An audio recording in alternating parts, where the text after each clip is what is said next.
सोचिए, एक बूढ़ी अम्मा हर सुबह मंदिर के कोने में बैठकर वही एक भजन गाती है, न जोर से न किसी दिखावे के साथ, बस आंखें मूंद कर तान में डूबी हुई।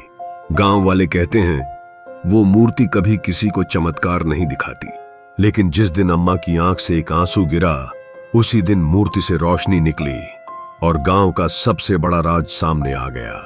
ये कहानी सिर्फ आस्था की नहीं है, ये कहानी है एक छिपे हुए गुनाह की, जिसे उजागर किया एक टूटे हुए दिल ने और एक भजन ने।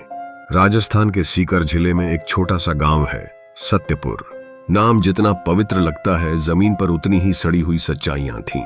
गांव में एक पुराना शिव मंदिर था, जहां रोज शाम को आरती होती थी, लेकिन उस मंदिर की सबसे खास बात थी वह बूढ़ी अम्मा।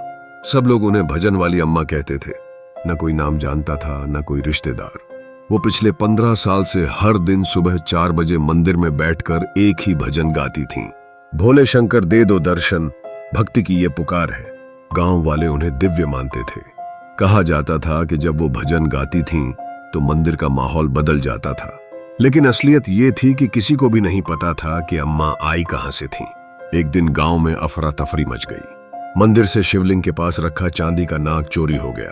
पुलिस आई, पूछताछ हुई, लेकिन चोर नहीं मिला। गांव के ही एक आदमी ने शक की सुई अम्मा की ओर घुमा दी। हर दिन मंदिर में सबसे पहले यही आती हैं, यही सबसे बाद में जाती हैं। कौन जाने कुछ देखा हो या किया हो। गांव के मुखिया ने अम्मा से पूछताछ की, लेकिन अम्मा बस मुस्कुराईं और बोली, जो सच है वो छुपेगा नहीं। हर चीज का समय होता है। किसी ने उस वक्त ध्यान नहीं दिया, लेकिन उसी शाम पहली बार अम्मा की आंखों में आंसू देखा गया। और अगले दिन जब वो भजन गा रही थीं, मंदिर के अंदर तेज सी सफेद रोशनी फैली। रोशनी ने सबको चौंका दिया। पहले तो लोग चमत्कार मानकर नाचने लगे, लेकिन तभी एक अजीब बात हुई। मंदिर के दीवारों से धूल गिरने लगी, जैसे कोई पुरानी ईंटें ढह रही हों। और एक कोना जहां कभी किसी ने देखा नहीं था, वहां से एक छिपी हुई छोटी सी तिजोरी निकली। पंडित ने डरते डरते उसे खोला और अंदर था एक पुराना डायरी नुमा रजिस्टर और एक खून से सना रुमाल। डायरी किसी की निजी थी। उसमें लिखा था, 11 साल की उम्र में जब मैं मंदिर आई थी तो यहाँ के पुजारी ने मुझसे कहा, तू सेवा कर, तुझे भगवान के पास पहुंचाऊंगा। लेकिन उसने जो किया वो किसी राक्षस से कम नहीं था। मैंने भागने की कोशिश की, लेकिन गांव के बड़े लोगों ने मुझे चुप करा दिया, क्योंकि पुजारी उनका राजा जानता था। सबका मिला जुला खेल था ये। और जब मेरी मां मुझे खोजती रही, उन्होंने कह दिया, मैं मर गई। अब मैं जिंदा हूं, लेकिन उस लड़की के रूप में नहीं जो खो गई थी। मैं अब भजन वाली अम्मा हूं और इंतजार कर रही हूं एक उस पल का जब भगवान खुद सबका नकाब हटा दें। गांव का हर आदमी सन्न रह गया। जो पुजारी आज बूढ़ा हो चला था, वो तब 35 साल का था और मंदिर में अकेला राजा बनकर बैठा था। अम्मा वही लड़की थी, अनिता, जो 25 साल पहले लापता हुई थी। उनके परिवार को गांव वालों ने ये कहकर बाहर निकाल दिया था कि वो अपशकुन है। अम्मा चुपचाप गांव लौटी थीं, बिना नाम के, बिना किसी बदले की भावना के, बस इंतजार करते हुए कि भगवान खुद उनका सच लोगों को दिखाएं। और अब जब मूर्ति से वो रहस्यमयी रोशनी निकली, गांव के गुनाह सामने आ गए। डायरी में सिर्फ पुजारी का नहीं, गांव के 3 बड़े नामों का भी जिक्र था, प्रधान, वकील और एक नामी ठेकेदार। इन सब ने मिलकर मंदिर को हवस और लालच का अड्डा बना दिया था।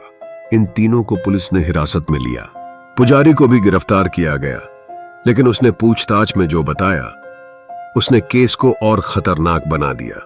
अनिता अकेली नहीं थी, ऐसी 4 और लड़कियां थीं जिनके नाम गांव में कोई नहीं लेता। वो सब या तो मार दी गईं या भागने पर मजबूर हुईं। अम्मा ने अगले दिन आखिरी बार वही भजन गाया, लेकिन इस बार उनकी आंखों से सिर्फ एक आंसू नहीं गिरा, पूरी आंखें भीग चुकी थीं। गांव वाले अब उन्हें देवी मानने लगे थे, लेकिन अम्मा ने सबको एक बात कही, मैं देवी नहीं हूं, मैं बस एक बेटी थी जिसे भगवान ने मौका दिया सच दिखाने का। अगर तुम अब भी आंखें मूंदे रखोगे तो फिर भगवान भी कुछ नहीं कर पाएंगे। उस शाम अम्मा चुपचाप मंदिर से चली गईं और फिर कभी नहीं लौटी। मंदिर में अब हर सुबह भजन बजता है, रिकॉर्डिंग में अम्मा की आवाज में। मंदिर को पूरी तरह शुद्ध करके गांव की लड़कियों के लिए एक स्कूल खोला गया। गांव के बच्चों को अब एक कहानी सुनाई जाती है। एक बार एक औरत थी जो भगवान के सामने बैठकर हर रोज गाती थी, और एक दिन उसके आंसू ने वो रोशनी जलाई जो गांव की आत्मा को जगा गई। अगर आपको ये कहानी दिल से छू गई तो एक बार जरूर सोचिए, हमारे आसपास कितनी भजन वाली अम्माएं हैं जो बोलती नहीं, लेकिन उनके आंसू बहुत कुछ कहते हैं। इस कहानी को शेयर कीजिए ताकि वो लोग जो सच से मुंह मोड़ लेते हैं शायद एक दिन मूर्ति से निकली रोशनी को देख सकें। जय भोलेनाथ।